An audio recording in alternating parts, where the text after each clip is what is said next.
Posh, Unveiled, the essence behind the word. Hello, dear learners. Today, we're diving into a fascinating word in the English language, posh. Have you ever heard it before? Ever wondered what it means? By the end of this video, you'll not only know its meaning but also how and when to use it. Let's get started. Posh is an adjective used in the English language to describe something or someone that is elegant, stylish, or upper class. When you think of posh, imagine luxurious hotels, fancy restaurants, or even high-end brands. It represents a certain standard of sophistication and wealth. Examples: she lives in a posh neighborhood. They dined at a posh restaurant last night. While the exact origin of posh is debated, one popular belief is that it came from the term port out, starboard home, used during the time of luxurious sea voyages between England and India.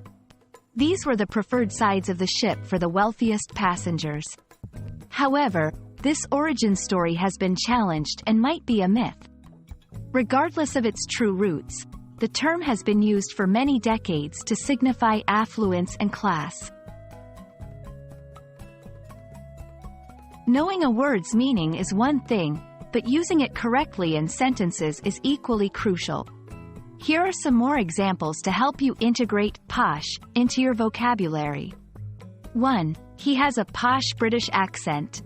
2. The event was so posh that everyone was in designer outfits. 3. I can't afford that purse, it's too posh for my budget.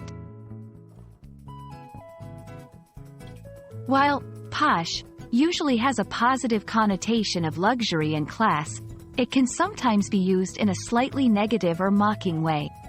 For instance, if someone is trying too hard to appear sophisticated or if they are acting snobbish, you might hear, "She's acting all posh now that she's moved to the city. Why are you speaking in a posh accent? Be yourself." And there we have it. Now you not only know what posh means but also its origins, how to use it in sentences, and some common misconceptions. English is filled with such intriguing words, and posh is definitely one of them. We hope this video has been enlightening. And remember, while it's great to know fancy words, it's even better to be genuine. Until next time, happy learning!